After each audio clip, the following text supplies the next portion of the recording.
NSUI के इकाई ने एक अच्छा कार्यक्रम किया है। वो साइकिल यात्रा के माध्यम से नौजवानों को जागरूक कर रहे हैं, एक अच्छा संदेश समाज में जा रहा है। तो उन सबका प्रोत्साहन करने के लिए उस कार्यक्रम में भाग लेने के लिए मैं पाली जा रहा हूँ। और मुझे लगता है कि इससे जो प्रचलन हुआ है आजकल देश प्रदेश में, नशा हो, नशे की लत हो, इससे दूर रखने के लिए लोगों को हमें मोटिवेट करने की ज़रूरत है। और उससे हमें अच्छा काम कर रहे हैं, काफ़ी समर्थन उनको मिल रहा है। मुझे उम्मीद है कि अच्छा एक कामयाब उनका आयोजन रहेगा। सर, प्रदेश के विजयनगर में सबसे बड़ा ब्लैकमेल कांड वापस देखने को मिल रहा है, कांग्रेस से क्यों शांत बैठी है?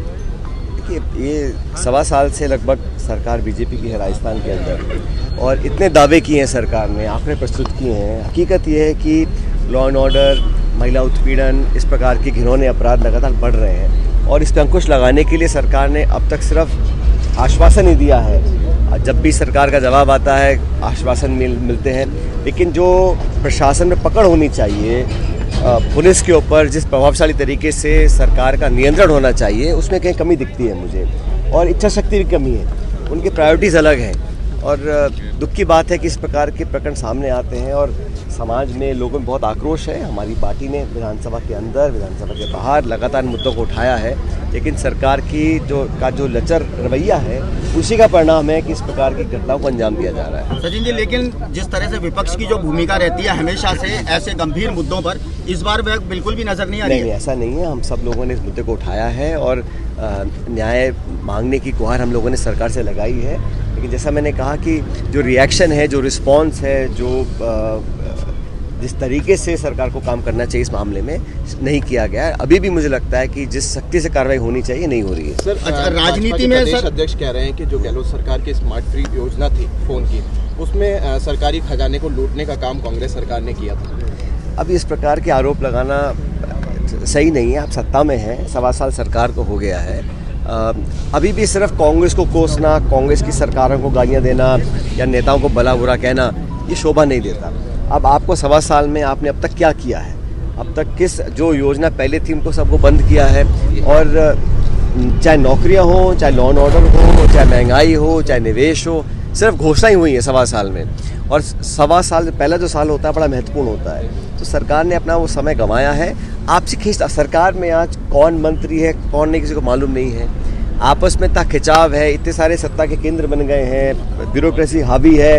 और डॉक्टर किरोड़ी मीणा जी मंत्री हैं या नहीं किसी को पता ही नहीं है। ना तो उनको रखा जा रहा है, ना उनको हटाया जा रहा है, ना उनको काम दिया जा रहा है, ना उनसे काम करवाया जा रहा है, लेकिन फिर भी वो मंत्री हैं। तो ये जो असमंजस है, किस लिए, क्या मजबूरियां हैं? सरकार में डिपार्टमेंट है, आपने शपथ दिलवाई है किसी व्यक्ति को, या तो उनसे काम कराओ या उनको फ्री कर दो।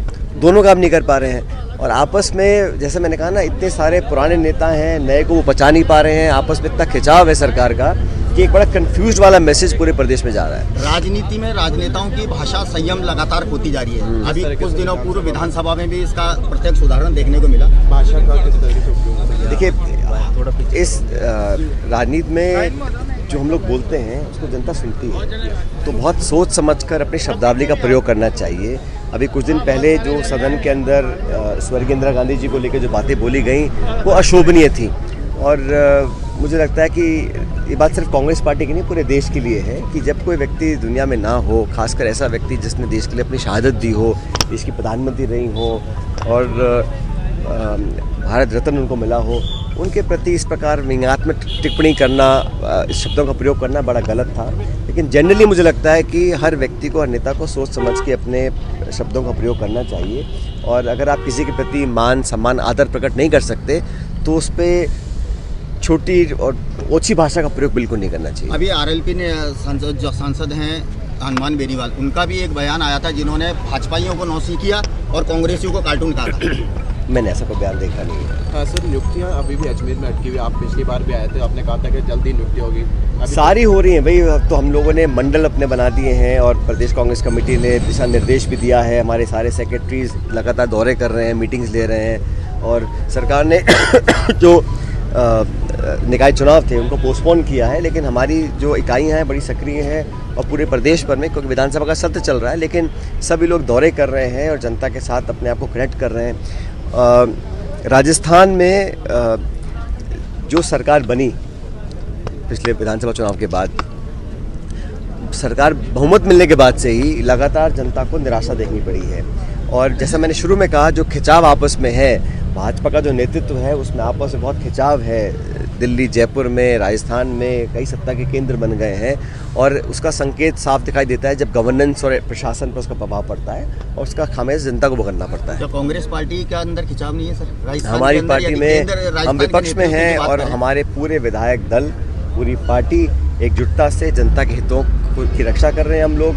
और जहां हमें लगता है हमें इंटरवीन करना है, एक कंस्ट्रक्टिव ऑपोजिशन का हम रोल प्ले करते हैं। विधानसभा में आप देखिएगा हम लोग मजबूती से बात को रखते हैं और कांग्रेस की ताकत ये रही है कि हम एक मास बेस्ड पार्टी हैं, सब लोगों को साथ लेकर चलते हैं और यही मुझे लगता है हम इसका लाभ मिलेगा अगले 4 साल के बाद जब आपको चुनाव नहीं लगता होंगे। सर राजस्थान में नेतृत्व बदलने की जरूरत है कांग्रेस को? हम सब मिलकर ही काम कर रहे हैं, अलग अलग व्यक्ति को जिम्मेदारी दी हुई है, जिसको जो जिम्मेदारी दी है वो बखूबी निभा रहा है उसको।